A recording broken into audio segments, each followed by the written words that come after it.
Assalamualaikum warahmatullahi wabarakatuh. Perkenalkan, nama saya Zaitun, mahasiswi program studi pendidikan biologi. Di sini saya akan menjelaskan materi mengenai asimilasi unsur hara. Nah, untuk pengertian asimilasi sendiri merupakan transport komponen metabolik terlarut dari luar ke dalam sel, baik secara pasif maupun secara aktif. Sel yang mendapatkan semua komponen metabolik melalui asimilasi ini disebut osmotrof. Contohnya adalah jamur, alga, dan juga bakteri.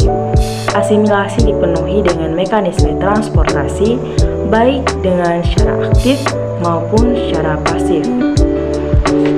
Berikut kita masuk ke pertumbuhan dan perkembangan tumbuhan.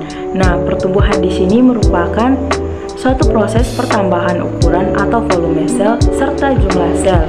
Proses ini terjadi secara tidak bolak-balik atau irreversible.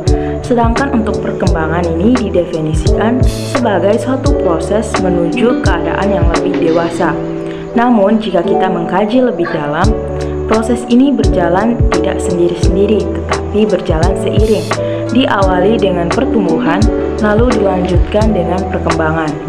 Pertumbuhan dan perkembangan itu sendiri merupakan hasil interaksi antara faktor dalam dan juga faktor luar.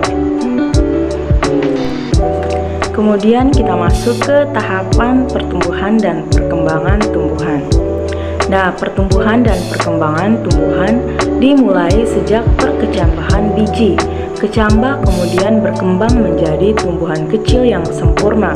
Setelah tumbuh hingga mempunyai ukuran dan usia tertentu, tumbuhan akan berkembang membentuk bunga, buah, atau biji sebagai alat perkembangbiakan. Ada jenis-jenis pertumbuhan dan perkembangan tanaman. Pertumbuhan pada tanaman dapat dibedakan menjadi dua, yakni pertumbuhan primer dan pertumbuhan sekunder, yang sama-sama berasal dari jaringan meristem yang mempunyai sifat aktif melakukan pembelahan.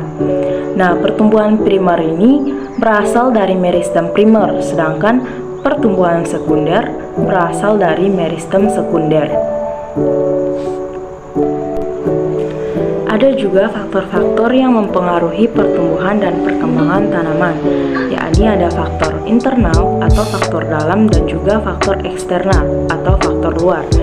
Nah, faktor dalam yang mempengaruhi pertumbuhan dan perkembangan pada tumbuhan adalah faktor genetik atau hereditas, kemudian ada enzim dan zat pengatur tumbuh atau hormon.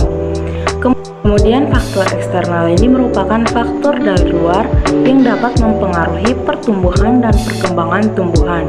Faktor eksternal diantaranya adalah ada suhu, cahaya matahari, hara dan air, kemudian ada curah hujan, tinggi tempat, dan juga tanah.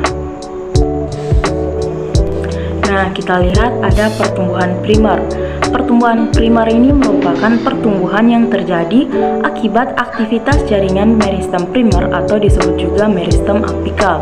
Titik tumbuh primer terbentuk sejak tumbuhan masih berupa embrio.